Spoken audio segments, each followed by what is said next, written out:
Bueno, hermanos, los saludan en el admirable nombre de nuestro gran Dios y Salvador Jesucristo. Hermanos, se siente el Espíritu Santo en este lugar, hermano. Yo siento la gloria del Espíritu de Dios y ojalá usted reciba esta palabra profética en su corazón, hermano. La meta en su corazón, hermano, esta palabra de vida.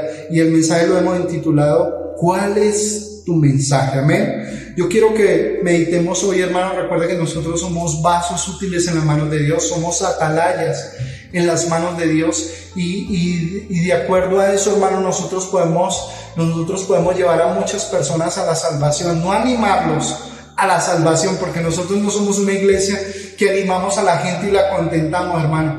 Nuestra doctrina tiene que llevarlos a la salvación. Por eso nosotros tenemos que tener claro, hermano, cuál es nuestro mensaje. Amén. Nosotros tenemos que tener un mensaje de ánimo, un mensaje positivo. A veces a muchos no les va a gustar, hermano, y muchos se van a levantar en medio de nosotros, hermano, y quizás nos van a querer apedrear, como la historia que les voy a contar hoy. Pero, hermano, nosotros tenemos que cumplir la voluntad de Dios y el propósito de Dios. Amén. Por eso es necesario que usted medite cuál es tu mensaje. Recuerda que nosotros no tenemos que utilizar los púlpitos, hermano. A veces hay gente que utiliza los púlpitos por quererle decir algo a alguien que sabe la vida de él y utiliza el mensaje o utiliza los medios que Dios le ha dado para regañar a alguien, hermano. Nosotros no podemos hacer eso porque nosotros tenemos que predicar lo que le pidamos a Dios que nos dé, hermano, y enseñar al pueblo conforme dice la palabra, no utilizar la palabra para dañar a alguien, hermano, o para arruinarlo, o para arrumarlo, hermano. Nosotros tenemos que utilizar la palabra porque la palabra profética de Dios puede venir fuerte, pero es una palabra que edifica, hermano. Cuando la palabra de Dios es lanzada de parte de Dios, hermano, es una palabra que puede llegar muy dura, hermano, pero es una palabra que edifica nuestras vidas. Amén. Por eso quiero que abran la palabra de Dios en el libro de Números, capítulo 3, hermano, y vamos a meditar en esto en el nombre del Señor Jesús. Capítulo 13, versículo 1 y 2, y vamos a leerlo en el nombre del Señor Jesús, y dice: Y Jehová habló a Moisés diciendo: Envía hombres a reconocer la tierra de Canaán, la cual yo doy a los hijos de Israel. Y dice: Y cada tribu, según su padre, enviaréis a un varón cada uno, príncipe entre ellos. Amén. Es importante que nosotros entendamos este concepto bíblico, hermano, y es importante que nosotros tengamos estos apoyos históricos bíblicos para que nosotros podamos aprender. Recuerde que mandaron 12 espías a la tierra de Canaán y dice que algunos se gozaban, hermano, viendo la gloria de Dios, se gozaban viendo esos plantíos, viendo esas ciudades, hermano, pero cuando vieron los hombres y las ciudades armadas, dice que se asustaron y tuvieron miedo y se angustiaron y se preocuparon, pero dice que entre unos venían cantando, otros venían gozosos porque venían dos con un racimo de uvas que lo tuvieron que cargar entre dos porque era tan grande la tierra que fluye leche y miel, y ellos venían gozosos. Vean, miren el fruto de ese lugar, hermano. Y la palabra de Dios dice que cuando empezaron a narrarle al pueblo, empezarle a contar todo lo que vieron en la tierra de Canaán, después de que estuvieron 40 días los espías en medio de esas tierras, dice que empezaron a hacer la narrativa, y cuando calé en el versículo 30 del capítulo 13 de Números, dice: entremos, dice que hizo callar a toda la congregación, dijo: entremos y tomemos aquella tierra porque más podemos nosotros que ellos, porque ese muchacho estaba gozoso viendo la bendición de parte de Dios, y decía: yo sé que va a ser difícil, yo sé que va a ser difícil, yo sé que va a ser difícil, pero entremos y tomemos posesión. Recuerda que Dios no les había dicho: entren por si quieren tomar la tierra. Dios dijo: la tierra que doy. O sea, ya la había entregado, hermano, a ellos en sus manos. Ya tenían que tomar posesión porque Dios ya la había dado, ya había dado su promesa, hermano. Hay cosas que nosotros tenemos que entender que Dios no las da, pero nosotros tenemos que tomar posesión porque la Biblia dice: el cielo se hace fuerte y sufre violencia, pero solo los valientes la arrebatan. Dios ya dio la bendición, pero hay que arrebatarla, hermano. Hay que ser un valiente. El evangelio no es para cobardes. El evangelio es para gente fuerte, para hombres de Dios y mujeres de Dios. Tienen que saber cuál es tu mensaje. Usted tiene que saber cuál es tu mensaje, hermano.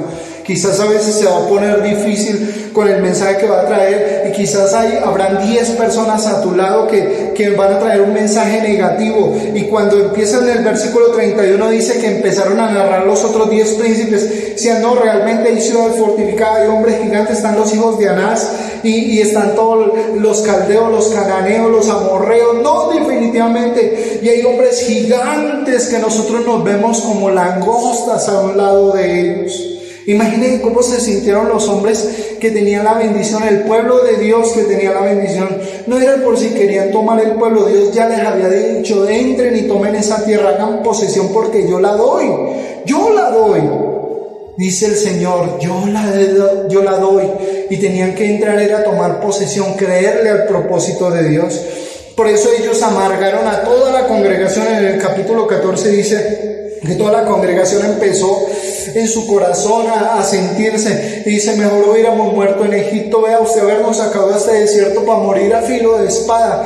Empezaron a reclutarle a Moisés y Aarón, y Aarón y Moisés se juntaron con los dos muchachos que venían positivos cargando el racimo de uvas, hermano, venían positivos. Ellos vieron la leche que fluye, leche y miel, y vieron la bendición. Recuerda que los hijos de Dios llamamos a las cosas que no son como si fueran.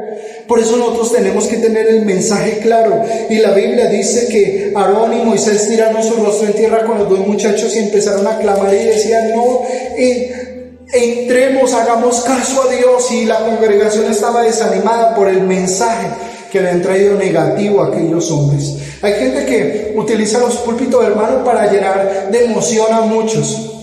Pero nosotros no tenemos que utilizar los púlpitos para llenar de emoción a muchos. Nosotros tenemos que utilizar los púlpitos para llevar salvación y santidad, hermano. Predicar salvación y santidad, que es lo que predica la iglesia del nombre, hermano. Nosotros tenemos que enseñarle a la gente, hermano, a vivir en santidad, guardarse para Dios. Nosotros tenemos que tener claro, porque Dios nos ha dado, hermano, toda esta tierra para que la tomemos, pero la tenemos que tomar como Dios manda. O sea, conforme a su doctrina, conforme a lo que Él enseña, los parámetros que Dios nos ha enseñado por medio de su palabra.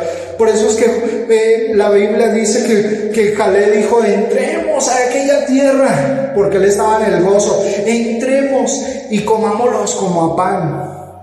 Por eso ellos empezaron a renegar y decían, no, nosotros no debemos entrar, realmente es imposible. Y por eso cuando leemos el versículo 11 del capítulo 14 de Números, Dios se arrepiente con ese, dice, qué pueblo tan incrédulo, hermano, porque Dios les había dado ya la tierra, ya la bendición. Recuerda, hermano, que hay cosas que Dios nos ha dado, pero nosotros tenemos que tomarlas, porque el enemigo no quiere que las tome. Recuerda que cuando Daniel estaba orando, hermano, Daniel, cuando vio al ángel, le dijo, ¿por qué te demoraste tanto? Y dijo, no, usted empezó a orar, Dios le respondió al instante, pero cuando yo fui a bajar con tu petición, me salió al encuentro el príncipe de Persia. Recuerde que era el enemigo, hermano, que no lo quería dejar pasar, y tuvo que venir el arcángel Miguel y luchar contra él para que dejara pasar a Miguel, hermano. Entonces, hay cosas que nosotros tenemos que pelearlas y tenemos que lucharlas, pero nosotros tenemos que tener claro cuál es nuestro mensaje. Por eso es que hay mucha gente que dice, no, todos los que predican se van a salvar. Mentira, hermano. No todo el que predica, no todo aquel que me dice Señor, Señor, entrará en el reino de los cielos, sino solo aquel que hace la voluntad de mi Padre que me envió, como dice la Escritura. Amén. Nosotros tenemos que entender que nosotros tenemos que hacer como dice la Escritura. Por eso es que muchos dicen, se basan en Cantares 6, versículo 8, y dice, 60 son las reinas y 80 las concubinas y las doncellas sin número. Dicen, no, es que eso van a entrar de todo. No, es que nosotros tenemos que mirar, hermano, el contexto bíblico de lo que está hablando acá. Recuerde que a él le traían reinas, a él le traían doncellas, hermano, le traían concubinas, hermano. Pero él dice que él se enamoró de una sola. Recuerde que en el versículo 13, él le dice, vuélvete, tsunamita. Recuerde que es tipo de lo que hace Salomón acá. Es con una mujer que no era del pueblo de Israel, y le dice, vuélvete, y está hablando de lo que Dios hizo. Recuerde que nosotros llamamos a hacerlo a un pueblo que no era pueblo, hermano. Nosotros llamamos a Israel a hacerlo, hermano, y él se manifestó a los que no preguntábamos por él. ¿Por qué? Porque su bendición él no la dio. Al pueblo de Israel le prometió la tierra que fluye leche y miel. A nosotros nos prometió una salvación y una vida eterna. Por eso nosotros tenemos que tener claro, y dice, más una es la paloma mía, la perfecta mía, la amada mía, la única entre las madres. Nosotros tenemos que entender, hermano, que nosotros tenemos que tener claro cuál es nuestro mensaje. Por eso la gente, muchas veces nosotros le hablamos de la unicidad de Dios, le decimos el Padre, el Hijo y el Espíritu Santo es un solo Dios verdadero, que es lo que registra la palabra de Dios. Le hablamos de los bautismos en el nombre de Jesús, que hay 9 bautismos que están registrados en el nombre de Jesús. Nosotros tenemos que enseñar la sana doctrina, porque nuestra doctrina no se basa en los milagros que se hacen en cada culto, hermano. Nuestra doctrina se basa en la santidad que predicamos, hermano, en la formación. ¿Cuál es tu mensaje? ¿Qué es lo que estás enseñando a todas las personas, a aquellas personas que se están alimentando, hermano? ¿Tu mensaje sí puede llevar a otros a la salvación? ¿Cuál es tu mensaje? ¿O tienes un mensaje que de pronto los va a animar a devolverse, hermano? ¿O tienes un mensaje que los va con, no, vamos a quedar acá porque aquí estamos conformes? No, es que Dios lo que quiere es el corazón. Hay gente que dice, no, pastor, es que Dios lo que quiere es el corazón. Pues déjeme decirle, hermano, que el que limpia lo de adentro, también limpia lo de afuera. Y es importante que tú tengas el mensaje completo. ¿Cuál es tu mensaje? ¿Cuál es tu mensaje? ¿Qué tipo de mensaje predicas? Porque lo que está pasando ahora en el mundo, hermano, es una palabra profética, es algo que viene de parte de Dios, y esto es principio de dolores. Y nosotros, la iglesia, nos tenemos que gozar en el Señor y pararnos duros, hermano, porque Dios nos ha mostrado qué es lo que nos va a dar. Él dice que cuando suene la trompeta, Él va a llamar a su iglesia, hermano, y nosotros seremos arrebatados en las nubes, hermano, y estaremos allá un día en las bodas del Cordero, hermano, recibiendo a nuestro Señor como la esposa ataviada, la iglesia del Señor, hermano, y estaremos en aquel día, hermano, y habrá de toda tribu y de toda lengua y de toda nación, hermano. Nos vamos a encontrar aquellos hombres y mujeres que guardaron ese nombre que es sobre todo nombre, porque es que nosotros tenemos que entender el concepto, hermano. Dice, porque no hay otro nombre bajo el cielo dado a los hombres, en la tierra o en el cielo, en el cual podamos ser salvos, sino en el nombre de Jesús. Dios te bendiga, hermano, y piensa y medita cuál es tu mensaje.